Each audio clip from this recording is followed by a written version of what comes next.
आपके चैप्टर का नेम है trial balance and errors. Trial balance क्या होता है? ट्रायल बैलेंस, बैलेंस का मतलब, बैलेंस तो वर्ड आपने कभी ना कभी सुना होगा। बैलेंस का मतलब होता है कि जो पैसा बच गया, ठीक है। हम ना सबसे पहले जब अकाउंट्स प्रिपेयर करते हैं तो हम बनाते हैं जर्नल। क्या बनाते हैं? जर्नल। उसके बाद बनता है लेजर। जर्नल जो है उसके अंदर डेली ट्रांजैक्शन लिखी जाती हैं। मतलब जो हम रोज़ काम करते हैं ना, मान लो हमने किसी से सामान ख़रीदा, किसी को सामान बेचा, वो डेली के डेली जो काम लिख दिए जाते हैं उनको क्या कहते हैं? जर्नल। अब जो ये डेली काम करते हैं, इनको लिखने के बाद ना हम इनके अकाउंट की छटनी करते हैं, मतलब अलग अलग अकाउंट बनाते हैं, जिनको क्या कहा जाता है? लेजर। अलग अलग अकाउंट बनाना, मैं अभी दिखाऊंगा बुक के अंदर कैसे कर रखा है। अलग अलग अकाउंट बना लेते हैं, सबके खाते बना लेते हैं। अब मान लो हमसे ना दो लोग उधार में सामान लेते हैं, एक का नाम राम है, एक का नाम श्याम है। दो लोग हमसे उधार पे सामान लेते हैं, तो इनका जो बैलेंस बचा हुआ होगा, बैलेंस होगा, मतलब हमने इनसे कितने पैसे लेने हैं। तो मान लो राम ने ना 5,000 का सामान लिया, इसने 2,000 रुपये दे दिया हमको, तो कितना बचा हुआ है इसका बैलेंस? 3,000। ऐसे ही इसका कुछ होगा, ऐसे ही जितने भी खाते होंगे उनका भी कुछ ना कुछ बैलेंस होगा। यही बैलेंस हमको पहचानने हैं सारे। यही जो बैलेंस होंगे इनको पहचान के कहाँ लिख देना है? ट्रायल बैलेंस के अंदर। भैया स्क्रीन रेडी आ रही है।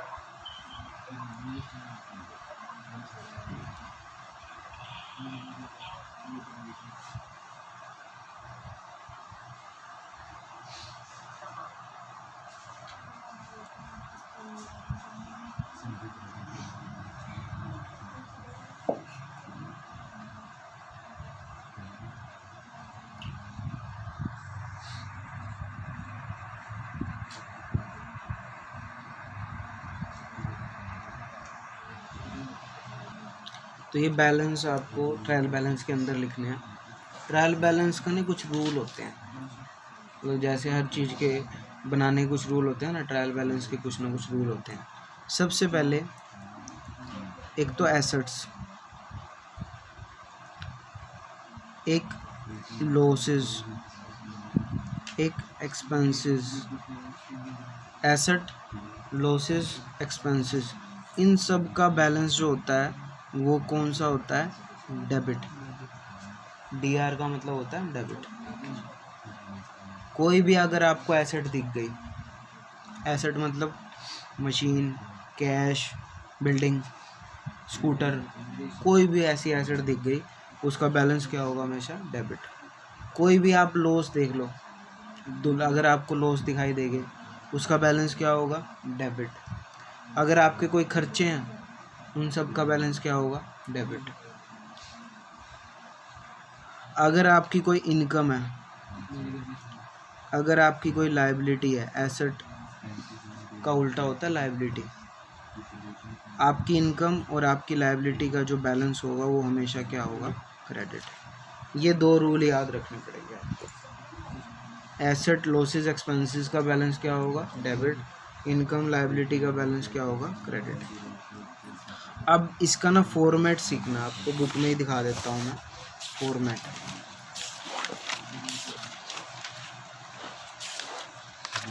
फॉर्मेट ऐसा है, ध्यान से देखना। फर्स्ट एग्जांपल, फर्स्ट क्वेश्चन है ना, उसका सॉल्यूशन देखो एक बार फॉर्मेट के लिए। इसमें पेज नंबर 14.5 है आपके, ये सॉल्यूशन दे रखा है। ये फॉर्मेट है आपका trial balance of Shekhar Bros. क्या लिखा हुआ है? नेम ऑफ अकाउंट सबसे ऊपर, लेजर फोलियो खाली छोड़ देना है इसको, तो कुछ करना है बस खाली छोड़ देना। एक लिखा हुआ बैलेंस डेबिट, एक लिखा हुआ बैलेंस क्रेडिट। ये आपका फॉर्मेट है। अब बात है इसमें लिखना कैसे है। मैं एग्जांपल पढ़ रहा हूँ, फर्स्ट एग्जांपल। हाँ जी, सबसे पहले फर्स्ट एग्जांपल में ये जो आपको दे रखी है ना बुक्स बना बना के, सबसे पहले क्या लिखा हुआ है, कैश बुक। उसके बाद क्या लिखा हुआ है, कैपिटल अकाउंट नीचे दूसरे नंबर पे। तीसरी क्या लिखी हुई है, purchase account, sale account, Dinesh, Gopal, Nitin, furniture, rent, drawings, salary, purchase return. ये क्या चीज़ें हैं, ये आपके लेजर हैं। क्या चीज़ है ये, लेजर। मैंने कहा था ना कि डेली ट्रांजैक्शन लिखने के बाद सबको अलग अलग बांट दिया जाता है। ये अलग अलग बांटे हुए हैं सब। ये क्या चीज़ है, लेजर्स। ये अभी सिखाया नहीं मैंने आपको, ये सिखाऊंगा। ये लेजर हैं। लेजर के बाद आपको क्या बनाना होता है, ट्रायल बैलेंस। सबसे पहले कैश बुक देखना एक बार, सबसे पहली वाली ध्यान से देखना। आप शुरुआत करते हैं कैसे देखना है। कैश बुक लिखा हुआ है आपके सामने। कैश बुक के सबसे नीचे देखो, यहाँ लिखा हुआ है डेबिट साइड में। ये डेबिट साइड है, ये क्रेडिट साइड है। डेबिट साइड में लिखा हुआ है टू बैलेंस ब्रोट डाउन, लिखा हुआ है ना, टू बैलेंस ब्रोट डाउन 55,500, 3,80,000। एक बात ध्यान से सुन लो, इधर देख के एक बार। ये डेबिट होती है, ये वाली क्या होती है, क्रेडिट। ऊपर भी लिखा हुआ है DR CR। एक बात बताओ, कैश बुक का क्या बैलेंस दिखाई दे रहा है आपको इस बुक में, डेबिट बैलेंस दिखाई दे रहा है या क्रेडिट दिखाई दे रहा है? किस साइड लिखा हुआ बैलेंस, देखो कहाँ लिखा हुआ बैलेंस, डेबिट में लिखा हुआ है या क्रेडिट में लिखा हुआ है? डेबिट साइड में लिखा हुआ है ना बैलेंस, इस साइड लिखा हुआ है ना। तो कौन सा बैलेंस दिखाई दे रहा है आपको? एक चीज़ होगी, या डेबिट होगा या क्रेडिट होगा, दोनों में से एक होगा। इसमें कौन सा दिखाई दे रहा है तुमको, डेबिट। कितना कितना दिख रहा है, कैश का तो 55,500 है, बैंक का कितना है 3,80,000। एक बार आंसर में चलो, ट्रायल बैलेंस में देखना। सबसे पहले कैश का कितना बैलेंस लिखा हुआ है, 55,500। डेबिट में लिखा है, क्रेडिट में लिखा है, डेबिट में। बैंक का कितना बैलेंस लिखा हुआ है, 3,80,000, डेबिट में है ना। डेबिट। तो ये आपका फर्स्ट हो गया, मतलब फर्स्ट अकाउंट बंद हो गया। फर्स्ट अकाउंट बंद होने के बाद आपका बैलेंस कहाँ ट्रांसफ़र हो गया, ट्रायल बैलेंस में। ये ट्रांसफ़र करना होता है, इसको क्या कहते हैं, ट्रांसफ़र करना, मतलब भेजना। पहला अकाउंट भूल जाओ, ख़त्म हो गया। सेकंड पे चलते हैं। सेकंड कौन सा है, पढ़ना, कैपिटल अकाउंट। अब मेरे को ये बताओ, कैपिटल अकाउंट का बैलेंस कौन सा है, डेबिट में बैलेंस लिखा हुआ है या क्रेडिट में लिखा हुआ है? अब इसमें दोनों बैलेंस लिखा हुआ है। एक में तो कैरी डाउन CD लिखा हुआ है, एक लिखा हुआ है BD। आपको कौन सा देखना है, एक बार ध्यान से देख लो। आपको देखना है BD वाला बैलेंस। कहाँ पे लिखा हुआ है BD, क्रेडिट साइड में। कितना लिखा हुआ है, 2 लाख। अब इसको ट्रांसफ़र करो, देखना आंसर में। कैपिटल अकाउंट थर्ड नंबर पे, कहाँ लिख दिया, क्रेडिट साइड में 2 लाख। ऐसे एक एक करके ट्रांसफ़र करने हैं सारे। थर्ड 2 अकाउंट हो गए, कैश बुक भी हो गया, कैपिटल भी हो गया। थर्ड नंबर पे कौन सा है, परचेज अकाउंट। अब ध्यान से देखना, अब इसमें कहीं पे बैलेंस नहीं लिखा हुआ, लिखा हुआ है कहीं पे बैलेंस। आपको बैलेंस निकालना है इसका। पहले कैसे निकाल लेंगे, मैं निकाल के दिखा देता हूँ।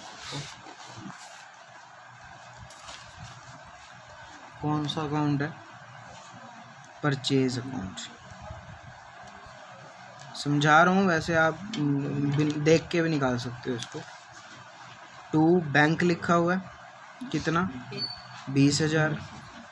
2 सन्ड्रीज लिखा हुआ है, कितना, 4,70,000। अब इसको क्लोज करना आपको। इन्होंने ना पहले दोनों अकाउंट तो बंद कर रखे थे, इसको बंद नहीं कर रखा। ये बंद करना सीखना आपको। कैसे सिखाता हूँ, ध्यान से देखना। ये खाली है साइड, ये इसमें अमाउंट लिखा हुआ है। पहले इसको करो टोटल, कितना आएगा, 4,90,000। ठीक है। इस साइड खाली है, यही 4,90,000 इधर आ जाएंगे। मतलब इस साइड कुछ भी नहीं है, तो इस साइड आपको क्या लिखना है, बाय बैलेंस CD। क्या लिखना है पहले, CD। ये सीख लो ध्यान से, नई चीज़ है बिल्कुल। 4,90,000 यही टोटल, यही CD को आपने एक बार यहाँ पे लिखना है, टू बैलेंस ब्रोट डाउन 4,90,000।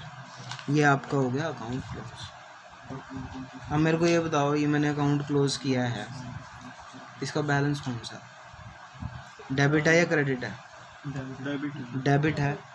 कितना, 4,90,000। आंसर में चेक करना, लिखा हुआ है परचेज में 4,90,000। ऐसे क्लोज करना सीख लो। जो क्लोज नहीं है, जो क्लोज है उसमें तो आपको उठा के देख के लिखना है बस।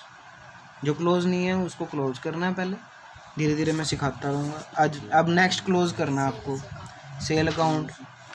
कैसे क्लोज करोगे, इधर का टोटल ध्यान से देखना, इधर का टोटल यहाँ पे लिखोगे एक बार, कैरी डाउन, फिर वही CD क्या बन जाएगा, यहाँ पे ब्रोट डाउन। क्या बैलेंस आएगा इसका, डेबिट आएगा या क्रेडिट आएगा? क्रेडिट आएगा, ठीक है ना। दिनेश का अकाउंट बंद है, देखना दिनेश के अकाउंट में कौन सा बैलेंस है, डेबिट है या क्रेडिट है? क्रेडिट है। कितना, 58,000 है ना। Yes sir. तो ये उठा के आप एज इट इज़ लिख सकते हो आराम से, कोई दिक्कत नहीं है। गोपाल का अकाउंट भी बंद है, गोपाल का कौन सा है, डेबिट। नितिन का अकाउंट भी बंद है, डेबिट। फर्नीचर अकाउंट भी बंद है, डेबिट। रेंट का अकाउंट बंद नहीं है, ये आपको बंद करना पड़ेगा। ड्राइंग का अकाउंट बंद है, डेबिट बैलेंस है, कर देंगे। सैलरी का अकाउंट बंद नहीं है, करना पड़ेगा, इसका भी डेबिट बैलेंस आएगा। करके देख लेना एक एक करके। परचेज रिटर्न का अकाउंट भी बंद नहीं है, ये भी आपको करना पड़ेगा। मतलब जो अकाउंट बंद नहीं है वो पहले बंद करो, फिर उनको ट्रांसफ़र करो। शो भी करना सर बंद किया हुआ या नहीं? नहीं, ऐसा कुछ नहीं है, रफली करना, रफली। अब लास्ट में क्या करना है, ध्यान से देखना। सारे अकाउंट बंद करके सारे बैलेंस ट्रांसफ़र जब कर दोगे आप, सब कुछ ट्रांसफ़र हो जाएगा। मतलब जो डेबिट में आना चाहिए डेबिट में आ जाएगा, जो क्रेडिट में आना चाहिए क्रेडिट में आ जाएगा। आपका इधर देखो ना, टोटल लिखा हुआ लास्ट में, ये टोटल इक्वल आना चाहिए दोनों साइड का। मतलब डेबिट वाला भी टोटल, क्रेडिट वाला भी टोटल इक्वल आते ही आपका आंसर सही है। मतलब आपका क्वेश्चन ठीक है, दोनों साइड का टोटल इक्वल आना चाहिए। समझ रहे हो? ठीक है, ये चीज़ समझनी है आपने मेन तो। अब एक ही क्वेश्चन था जिसमें आपको अकाउंट बंद करके दिखाने हैं। सेकंड क्वेश्चन में आपको अकाउंट बंद नहीं करने, वो इससे भी इजी है, ध्यान से देखना। थोड़ा सा दिमाग पे जोर डालना है, थोड़ा सा मेहनत करनी है, कुछ खास नहीं है। कोई ऐसा नहीं है कि कहीं पहाड़ टूट के गिर गया। नई चीज़ है, सीखने में टाइम लगता है, एकदम तो कोई सीख नहीं पाता। सेकंड क्वेश्चन पढ़ रहा हूँ। अच्छा, सेकंड क्वेश्चन पढ़ने से पहले एक रूल याद करना है आपको, मैंने आपको बताया था। एसेट लॉस एक्सपेंसेस का बैलेंस क्या होता है, डेबिट। इनकम लायबिलिटी का बैलेंस क्या होता है, क्रेडिट हमेशा। अब सेकंड क्वेश्चन पढ़ रहे हैं।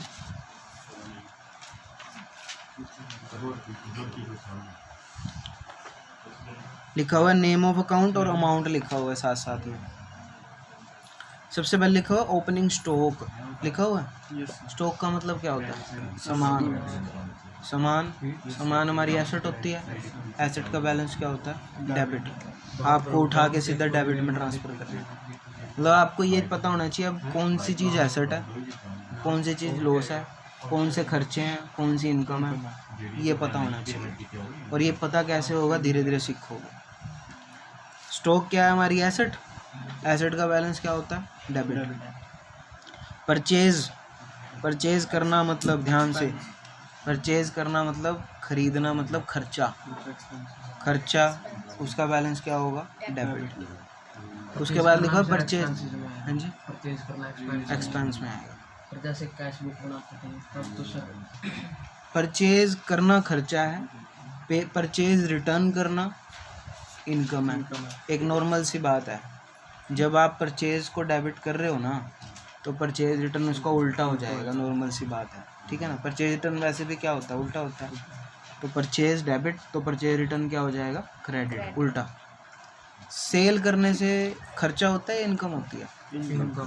सेल करना इनकम है, और इनकम का बैलेंस क्या होता है, हमेशा क्रेडिट। सेल अगर क्रेडिट है तो सेल रिटर्न क्या होगा, डेबिट, उल्टा। थोड़ा दिमाग लगा के चलो। रेंट का मतलब खर्चे हैं, डेबिट, खर्चे डेबिट। रेंट समझते हो, किराया देना। सैलरी खर्चा है, डेबिट। एडवर्टीजमेंट समझते हो, एडवर्टीजमेंट कराई है न्यूज़पेपर वगैरह में या टीवी वगैरह में, ऐड दे दी, खर्चा, डेबिट। कमीशन रिसीव्ड, पैसे मिले हैं, इनकम है। अगर 2 वर्ड आ सकते हैं, commission paid, commission received. Paid का मतलब खर्चा, रिसीव्ड का मतलब इनकम। इनकम है ये, इनकम का बैलेंस क्रेडिट। डिस्काउंट के एक चीज़ याद रखना बस, इसमें ना बहुत सिंपल चीज़ें भी आएंगी।